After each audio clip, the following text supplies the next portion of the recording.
Good morning, students. Let's start with another method of Agile that is known as Scrum.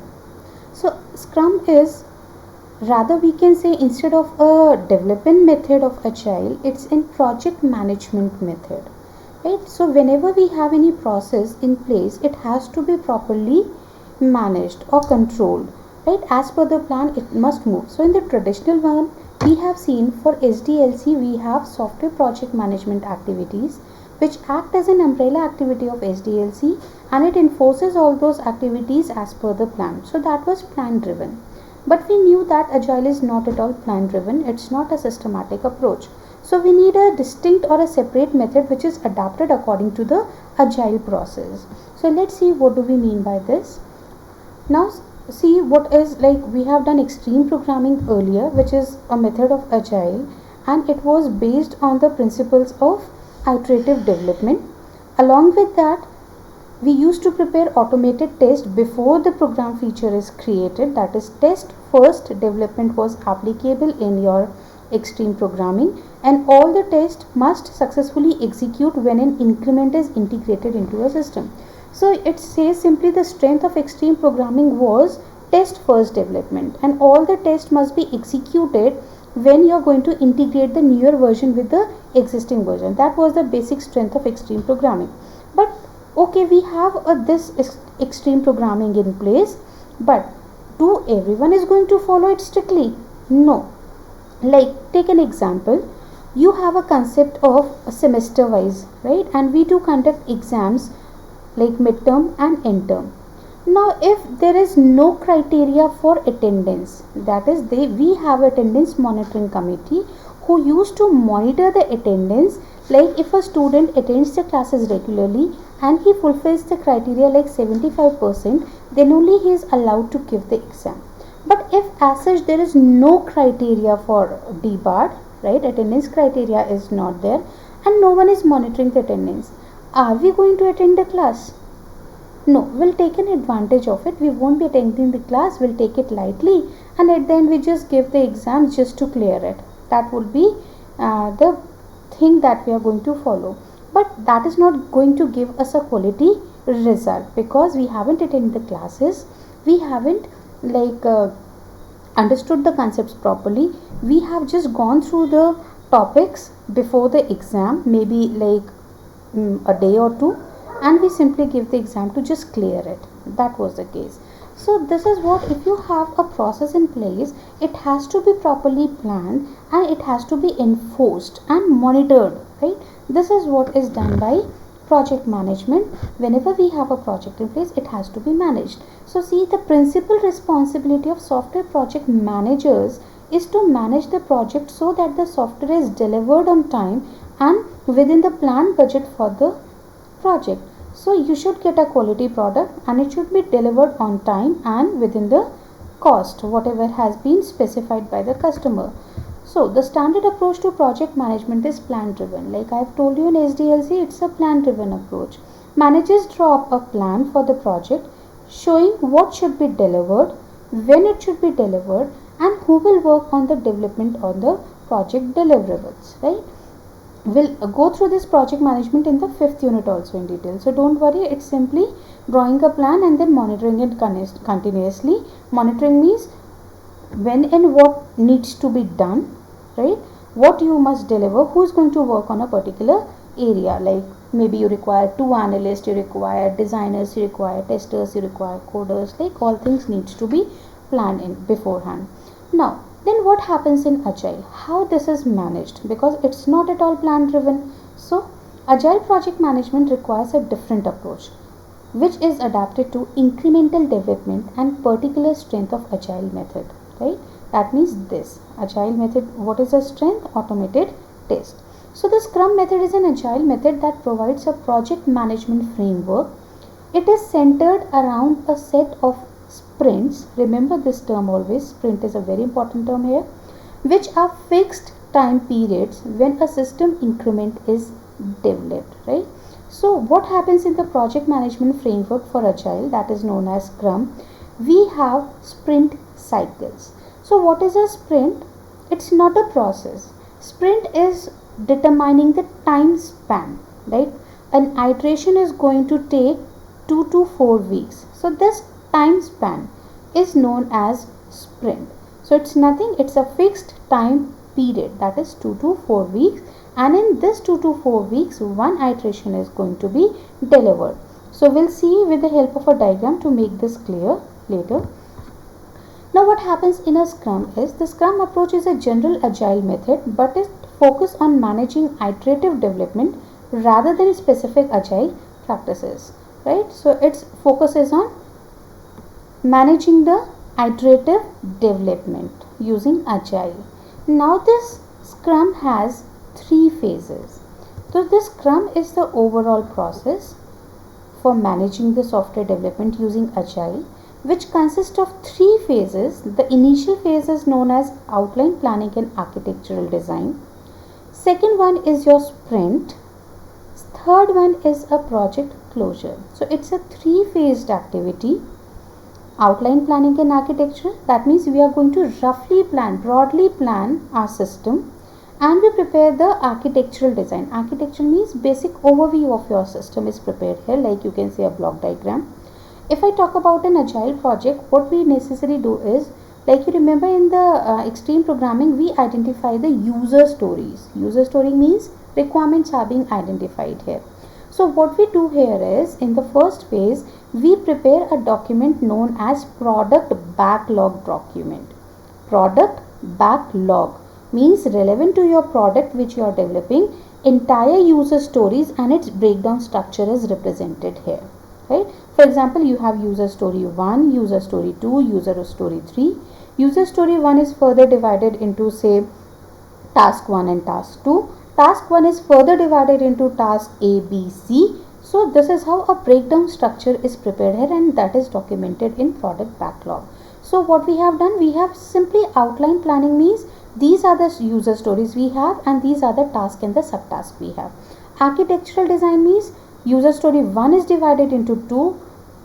One task is divided into 3 subtasks. Likewise, user story 2 might be divided into 3 tasks, which is further divided into 2 subtasks each. So that tree-like diagram is prepared, which identifies the root, the divisions and the further subdivisions. So that is what a product backlog consists of, right? Once you have identified this, next phase is your sprint cycle. Now this sprint, I have told you, is not a process. It determines the timeline, right? How much time one iteration takes. So one iteration is what? As soon as you get this product backlog, we ask the customer to prioritize which user story you want first, either user story 1 or 2 or 3.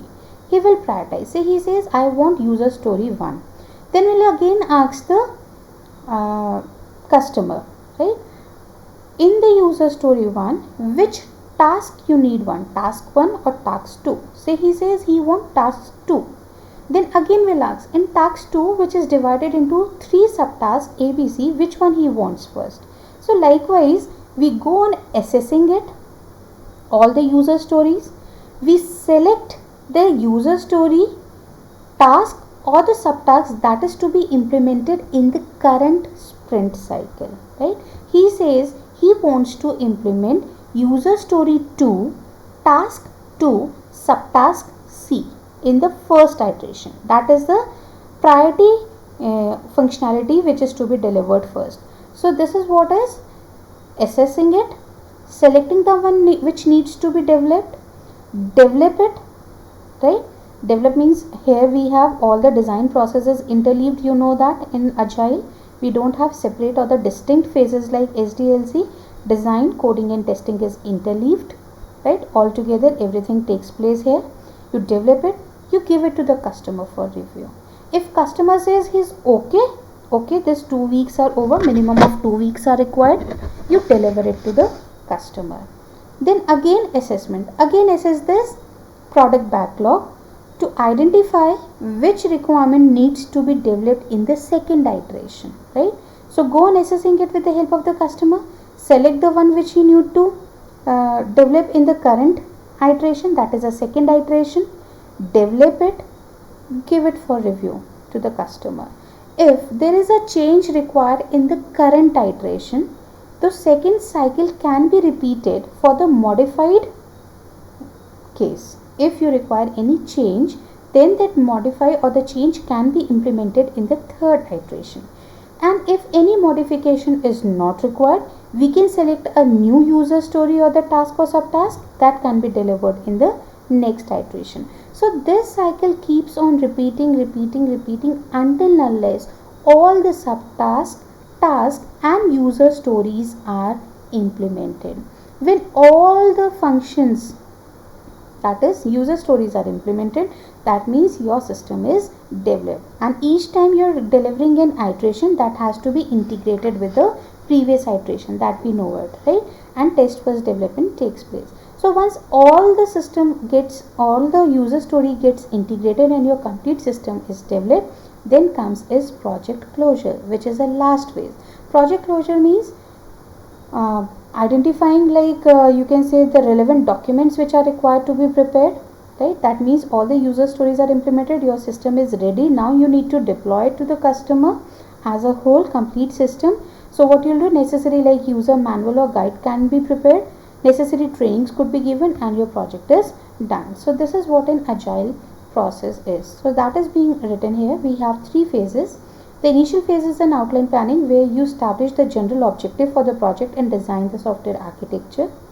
This is followed by a series of sprint cycle, where each cycle develops an increment of the system. The project closure phase wraps up the project, completes required documentation such as system help frames, user manuals, assesses the lessons learned from the project. So this is what overview is being given here for this. Now see, few basic points related to your sprint cycle. Sprints are fixed length, normally 2 to 4 weeks. They correspond to the development of a release of the system in XP. Right? So XP was a development method, while Scrum is in project management. So they work together. The starting point for the planning is a product backlog. I have told you we prepare a product backlog here, right? Likewise, in the sprint cycle, we prepare a document known as sprint backlog. Sprint backlog means in the current sprint, what you are developing, you will be specifying all that, right? So a product backlog is prepared, where the list of work to be done on the project is listed. The selection phase involves all the project team who works with a customer to select the feature and functionality to be developed during the sprint, that is user story, task or subtask. Once these are agreed, the team organize themselves to develop the software. During this stage, the team is isolated from the customer and the organization, with all the communication channeled through so-called Scrum Master. So what is a Scrum Master? Like in traditional approach, we have project managers who used to manage the project, right? Likewise, in Scrum, we have Scrum Master. So Scrum Master is equivalent to a project manager. Just the name is given as per the method. Now, what does this point means? This is very important. See, now we say customer is throughout involved in the software development during the agile. Now let's suppose the customer is involved in the assessment. He is helping us to assess all the user stories and everything.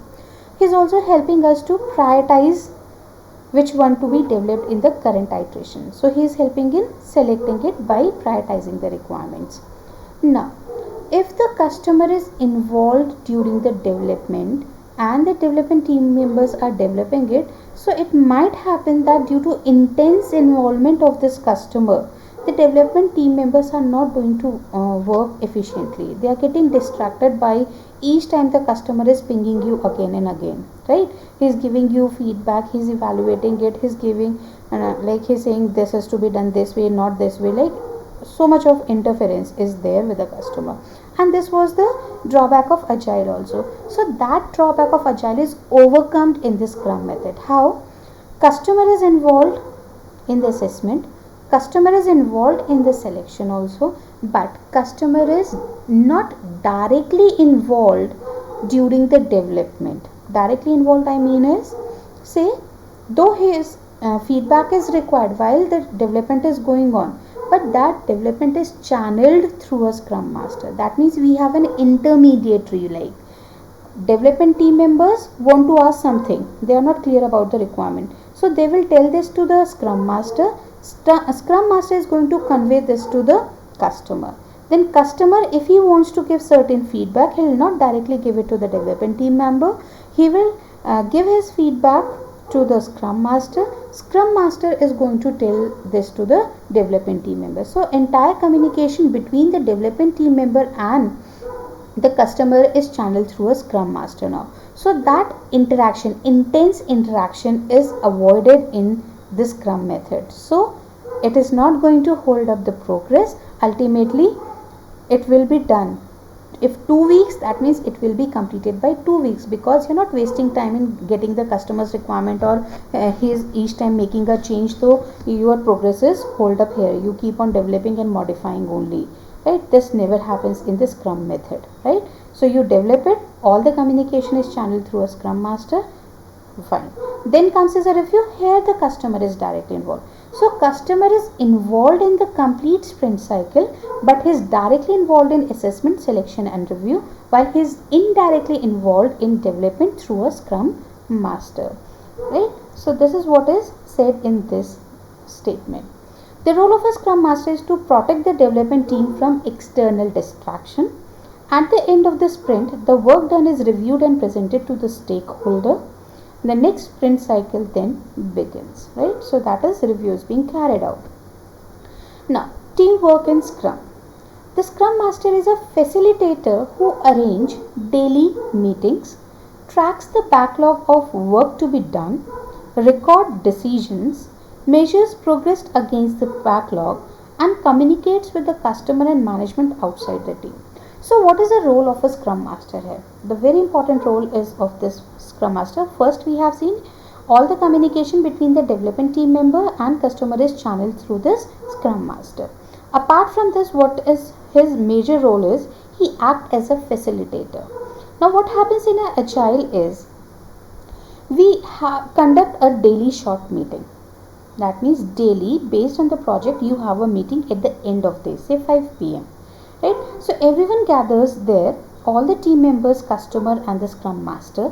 They discuss whatever work they have done today, what are the risks they have encountered, what is the remedial action they have taken, how much work is done, and what is the plan for the next day, right? Based on the product backlog. So this is who arrange a daily meeting, tracks the backlog, work to be done, what has been done today, records the decision, what is the outcome of that, and if any risk encountered, that is being mentioned. He checks the progress against the backlog, whether it is moving as per the requirement, and communicates with the customer and management outside of the team. So this is the role of a Scrum Master. So we'll see, whosoever is working in an agile project, daily they have a meeting at the end of the day where they discuss everything, right? So it helps. Why that meeting is required each day? Why can't it be like weekly or 15 days or in a month? Why daily? Because only few, like a pair programming concept is there, only 2 people are working on a project. Now let's assume unfortunately a person is sick. So who is going to continue his work? The other team members, right? Now if other team member is new to a project, how he can proceed his work? But once he has attended the meeting, he knows everything about it. That means sharing of the knowledge takes place here. Everyone is aware of, like everything is visible to everyone, right? So if a person is not there, other person can carry forward his work because he knows everything about that project, what is being going on, how it was being carried out, and the other things whatever is required technically, right? So it helps to develop your project as per the plan only, like 2 weeks. The whole team attends daily short meeting. Now why we call it as daily short meeting or a stand-up meeting? It's not a long meeting. Stand-up means you just gather for 5 or 10 minutes, you discuss and disperse. That is a stand-up meeting. It's a daily short meeting, not a long meeting of half an hour or 1 hour, just wastage of time, right? You remember agile principle says sustainable pace. You don't work for long hours. If 8 hours means 8 hours only. So they are not going to extend your time, right? Where all the team members share information, describe their progress since the last meeting, problems that have arisen, and what is planned for the following day. So this is what is discussed here. This means that everyone on the team knows what is going on, and if problems arise, can replan short-term work to cope up with them. Fine with this? Now, what is the benefit of Scrum? The product is broken down into set of manageable and understandable chunk. User story divided into task, divided into subtask, further into subtask.